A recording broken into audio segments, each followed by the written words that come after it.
it's Mel and today I'm filming my January wrap up and February TBR, and I have quite a few books to show you because I really want to take part in a certain readathon this month. But I also have only 3 books to show you concerning what I read last month because I was ill, like really ill, so I kind of didn't read. But the first book that I read in the month of January was Soundless by Richelle Mead. I know I was gonna do the whole biannual bibliothon, but this and the 2 other books that I read in January were on that TBR thing. I didn't read any of the other books for the thing, but I did read this by the 2nd day of the readathon, even though I only started it on the 1st. And this is basically about a girl who's lived in this village that's never been able to hear, or they were able to hear and then everyone couldn't hear, and everyone like speaks in sign language and stuff, and then this girl starts being able to hear and everyone else is starting to go blind. She has to figure out what is happening and why this stuff's so weird, and these people are trying to stop bringing food to the village, so everything's going wrong, and she kind of goes on a little adventure. But if you were interested in this book because it was based on Chinese folklore, then that's probably not a good idea because it doesn't do much of the folklore or the Chinese culture at all. The second book that I finished in the month of January was City of Bones by Cassandra Clare, the first book in the Mortal Instruments series. This is a reread for me and it was super good. I really loved it, even though I finished it when I was like really ill. I was trying to finish it before Shadowhunters, the TV show that based on the books, came out, and I think I managed it. It was just a great time. If you didn't know, the Mortal Instruments are about this girl called Clary who is turning 16, and she finds out that she is a part of this shadow world with demons and werewolves and vampires, etc, etc, and it's all a bit much, and she's thrown into this strange world and her mother goes missing and everything goes wrong. And if you really know nothing about this, you should probably just watch the trailer for the television show and then read all the books. And the last book that I finished in January was City of Ashes, the second book in the Mortal Instruments by Cassandra Clare, and it took me about 3 weeks to read this because I was completely out of it, but I loved it because I'm pretty sure this is my favourite book in the series just because of Alec and Simon in this book. Like, just so good. So now on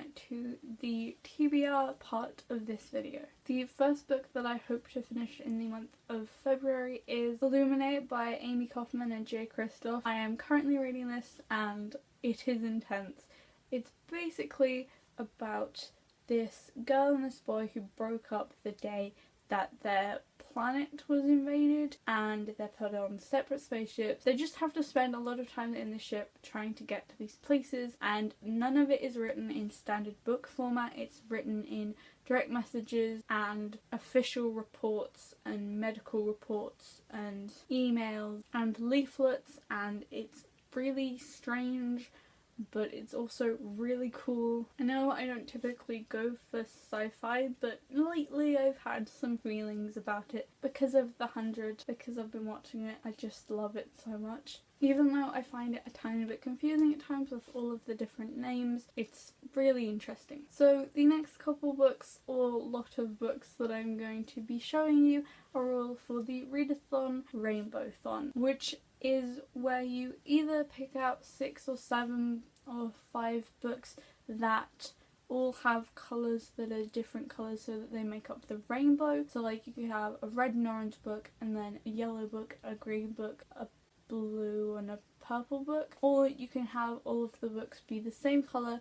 So I am doing the second one, and I'm doing all blue books because I have a ridiculous amount of blue books. I literally made 2 separate piles and then chose which one I was going for afterwards. And the first book for the Rainbowthon that I'm going to try and read is The Rest of Us Just Live Here by Patrick Ness. And even though underneath this book is bright yellow, this book is unmistakably very blue. It even has blue pages, so it's like super suitable for reading a blue book. This book is about the people who are not the chosen ones in this superhero world, I think, because they're just high school students and the other people are the chosen ones and they're just normal, they're just living there. And I actually really like Patrick Ness's writing. I read More Than This and A Monster Calls, very different books, but I really liked More Than This,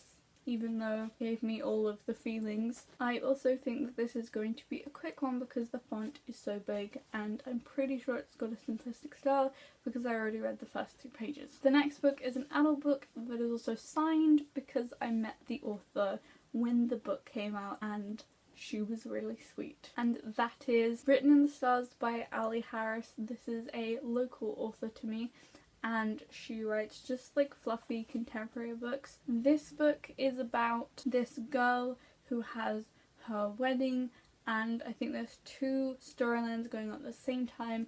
What if she went with this guy, and what if she went with this other guy? I just really need to read more of her books because she has 3 and I've only read the first one, which is called Miracle on Regent Street. Highly recommend it to anyone, especially around the Christmas season, because it's just so beautiful and amazing. It's like Parallel Lives meets contemporary, which is going to be interesting. And the next book I'm pretty sure I was going to try and read for the biannual Bibliothon, and that is The Bone Season by Samantha Shannon. This is about a girl who can look into people's minds. I think it's set in the future, even though it feels historical, and it's in London and magic, and that's all I know. There's also like a really complicated magic system which I could not be bothered to look at. It's like books that have really complicated family trees and stuff.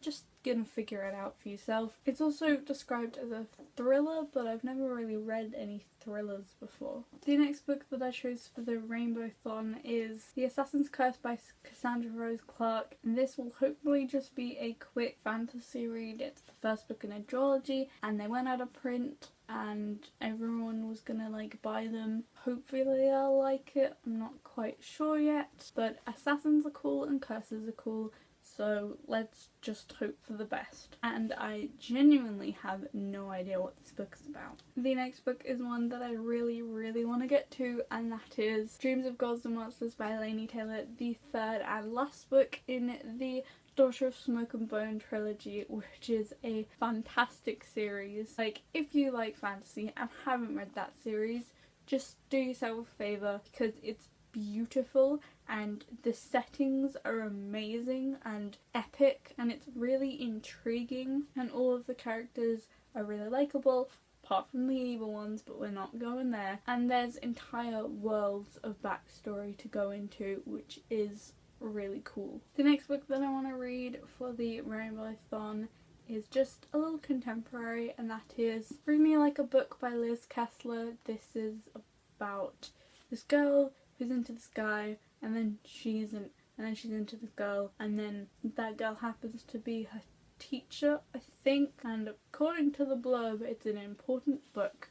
So I mainly just am obsessed with this cover because it's so beautiful, and even though it's multicolored it still counts as blue because there is an awful lot of blue on it. It doesn't seem that great so far, but I've only read like 10 pages, so hopefully it picks up. The last book that I chose for the readathon was Guardian by Alex London, the 2nd book in the Proxy duology. I read Proxy ages ago and got this one pretty shortly after that one, but it's been ages and I really need to read all of the books in the series that I started ages ago, otherwise I'll completely forget everything that I've ever learnt about them. This is another sci-fi book which I've learnt that I read a lot of, even though I'm not a big fan of them. Proxy was about this proxy, and a proxy is someone who takes the blame for something a rich kid does. Basically,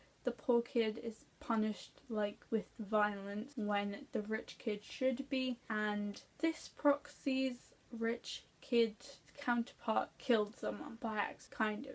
It's kind of complicated. Basically, he was in a car crash, which technically means he killed someone, so they're both on the run away from the government, and also there's a thing about a birthmark. And I really hope I wasn't supposed to remember anything other than that, because I really don't know. And apparently this is fast paced, so that should be good for a readathon. And then I have 3 more books to show you because I really want to read these in the month of February. And those are, the first one of those being The Uncensored Picture of Dorian Gray by Oscar Wilde. This was the first written Picture of Dorian Gray thing that this guy wrote, but then it got censored and put in a magazine, and then he rewrote it after he was sent to prison because of this. And I came up with the book format of it, but I'm really into Dorian Gray mainly because of Ben Barnes. Who's caring about that? I mean, have you seen Ben Barnes? That man is too pretty for words. And also Penny Dreadful, but I don't really like Dorian in that. And this is actually really short,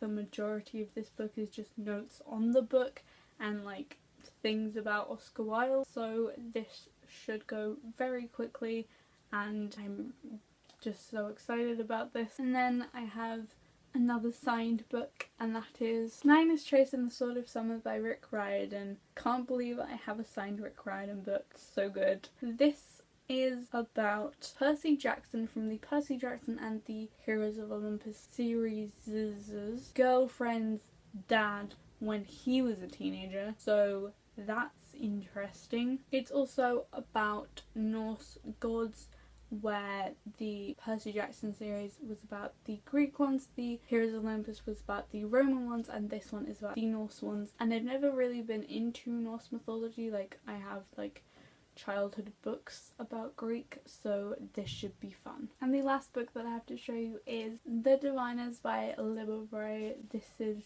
a historical fantasy which is my jam. Set in the 1920s in New York, I believe, and this girl moves to live with her uncle, someone of that type, and she develops these powers. She finds other people like her, and they're called the Diviners, and I really can't remember what someone said in the book talk that I watched the other day, but it just seems amazing. So those were all of the books that I read and hope to read, and I hope you enjoyed. I would love to know whether you've read any of the books that I am hoping to read and your thoughts on them. Bye!